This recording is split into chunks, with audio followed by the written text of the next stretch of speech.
ये है हिमाचल के दिल में छुपा एक हसीन राज, जहां बादल पहाड़ों से बातें करते हैं और हर सुबह एक नई कहानी के साथ जागती है। ये है नड्डी।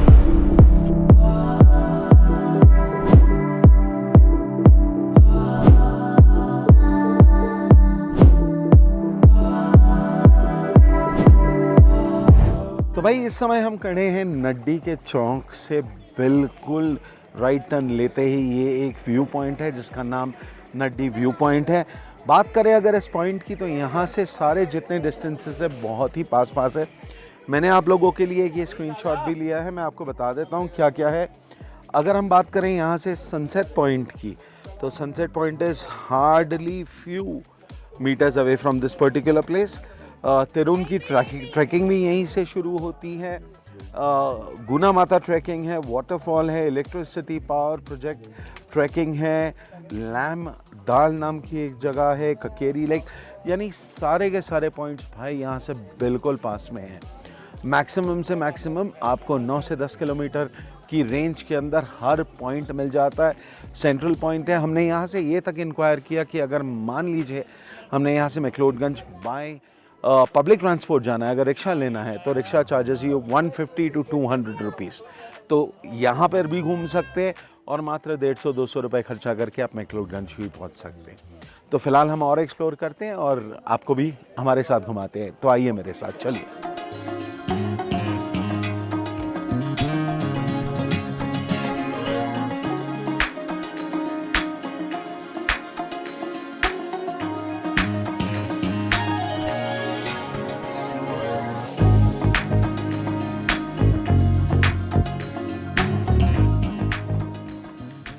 तो भाई आप देख सकते हैं हम पहुंच चुके हैं नड्डी के चौक के बिल्कुल ठीक सामने एक आउटलेट पे जिसका नाम है चाचे का ढाबा। तो हमने यहाँ पर आके चाचा जी से रिक्वेस्ट की कि भाई हम यहाँ के स्पेशल दाल चावल खाएंगे। ये देखिए धुएं उठ रहे हैं, गर्मा गर्म चावल परोसे जाते हैं इस प्लेट में और 80 रुपये में ये प्लेट देते हैं यहाँ पे। और जितने प्यार से ये खिलाते हैं भाई क्या कहें आपको। तो आप चावल की क्वांटिटी भी देख सकते हैं, दिल खोल के उन्होंने चावल डाले हैं इसके अंदर। और चलिए हम आपको लेके चलते हैं थोड़ा सा अंदर। और ये देखिए ये इन्होंने सजा दी एक और प्लेट।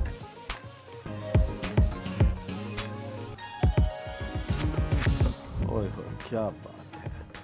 और साथ ही में चावलों के साथ यहाँ पे मिलती है हिमाचली चने की दाल। ये देखिए धुएं उठ रहे हैं, ये देखिए दाल। भाई आप देख सकते हैं, ये देखिए ये थाली सज चुकी है। यहाँ पे हिमाचली दाल, हिमाचली चावल, साथ में यहाँ पे ये दिए गए हैं प्याज, हरी मिर्च और अचार। तो भाई आप देख सकते हैं, ये देखिए जैसा मैंने आपको बताया हिमाचली दाल और हिमाचली चावल, चने की दाल है ये। और बिल्कुल यानी जो महक उठ रही है बिल्कुल ऐसा लग रहा है जैसे मान लो घर पर जब हम खाना खाते हैं जो घर के दाल की का अरोमा होता है वही अरोमा यहाँ मिल रहा है। हमने थोड़ा सा अनियन ले लिया है, थोड़ा सा इसके साथ हम ये अचार भी लगा लेते हैं। So this is our bite, let's try it out.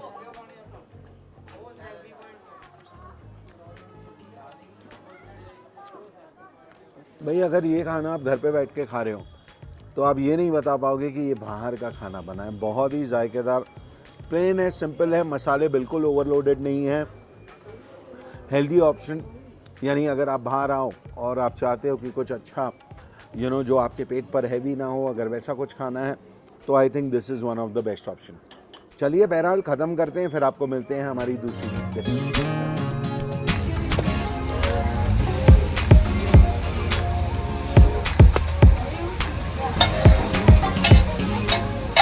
तो ये देखिए ये हो गई है हमारी टिक्की तैयार, बिल्कुल गर्मा गर्म और बिल्कुल करारी। अब इस टिक्की को डाला जा रहा है इसके अंदर। ये डली उसके अंदर चटनी और चटनी के साथ जा रहे हैं नमक और मसाले। क्या बात है भाई, क्या स्मेल है। और ये गए अंदर चने। तो बहुत ही सुंदर, बहुत ही बढ़िया कॉम्बिनेशन है भाई। फिर गई मीठी चटनी और ऊपर से आखिर में एक प्याज का सलाद। क्या बात है। तो ये देखिए चाचा ने हमें बड़े प्यार से बना के दी है, तो देखते हैं इसका जायका कैसा है और आपको भी बताते हैं कि यहाँ का स्वाद कैसा है। तो भाई यहाँ पर आपको बर्गर के दो ऑप्शंस मिल जाते हैं। पहला जो हमने लिया है वो, अगर आप ट्रेडिशनल तरीके वाला बर्गर लेना चाहते हो वो भी यहाँ पर आपको मिल जाता है। बहरहाल इसे आप देख सकते हैं, जैसे मैंने आपको बताया, ब्रेड है, उसके अंदर टिक्की है, उसके अंदर चने और ऊपर से प्याज है। स्वाद देखते हैं।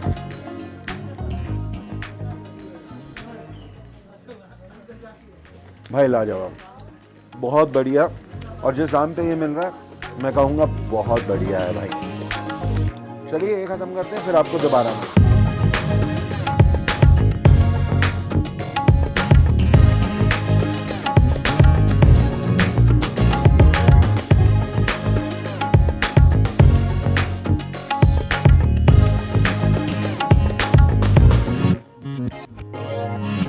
आप देख सकते हैं हम इस समय जिस जगह पर हैं इसका नाम नड्डी विलेज है। और पीछे अगर आप देखें तो ये है वो गेस्ट हाउस जहाँ पर हम फ़िलहाल ठहरे हैं। मैं आपको अंदर से भी ये दिखाऊंगा। इस जगह का नाम हेवन होम्स है। बहुत ही रीज़नेबल, बहुत ही फ्रेंडली लोग हैं यहाँ पर, और क्या कहने भाई। बाकी हम चलते हैं आगे, तब हम आपको दिखाएंगे और यहाँ की कुछ बातें। चलिए आइए। तो भाई हेवन व्यू होम स्टे में हमने जब यहाँ का ये वातावरण देखा तो हमने सोचा क्यों ना यहाँ पे रहने वाले कुछ लोगों से बातचीत की जाए, जाना जाए कि उनका एक्सपीरियंस यहाँ का कैसा रहा। तो हमारे साथ इस समय आप देख सकते हैं मनदीप जी है। मनदीप जी नमस्कार। नमस्ते। बहुत बहुत धन्यवाद आपका कि आपने अपना समय निकाला और हमारे व्यूअर्स के साथ आप अपना एक्सपीरियंस शेयर करने के लिए तैयार हुए। तो सीधा सबसे पहला क्वेश्चन, बातचीत के दौरान आपने बताया कि आप बॉम्बे से हैं, तो बॉम्बे से नड्डी ये सफ़र कैसे हुआ? हाँ जी, नमस्ते दर्शकों। मैं बॉम्बे यानी ज़्यादातर ज़िंदगी बचपन से लेके अब समझ लो 45 इयर्स तक मैं बॉम्बे ही, मूलतः बॉम्बे का ही निवासी हूँ। Right. And I got educated in Bombay. I worked in Bombay in the corporate world, and a certain incident in my life brought me to this place in the year 2010. ठीक I है। came for a Vipassana course अच्छा। in the village of Dharamkot, which is Dharamkot, about 4 right. kilometers from this village, which is Naddi. And something appealed to me, I mean, it is the Himalayas, the weather, the greenery, the forest, the people. I mean, everything appealed to me. So I started periodically coming back here once a year, twice a year. Okay. And then I took such a liking to this place that in the year 2015, I took up residence here in a nearby village of Dharamkot. ठीक है। And I stayed there for about 7 years, about. And since the last 3 years, I'm here in this village of Naddi. Okay. Naddi is at an elevation of more than 2,000 meters from Right. sea level. This that you see in the background is the Dhauladhars. You can't see them very clearly, but there's a mountain range called the Dhauladhars, and it is up to a height of 4,500 meters. Wow. So the weather over here, you get all seasons. You get a little bit of summer, not extreme summer, but the rainy season, this is one of the highest density of rainfall regions in India. बर्फ भी पड़ती है, snow भी पड़ती है। तो मनदीप जी 2000 कितना 21-22 से आप यहाँ रह रहे हैं? नहीं 2015 से। नहीं मैं इस होम स्टे की बात कर हाँ रहा जी हूँ। 22 से। तो क्या यानी मुझे लगता है कि यहाँ के चप्पे चप्पे से अब तो आप वाकिफ़ हो गए होंगे, तो कैसा एक्सपीरियंस रहा आपका यहाँ का?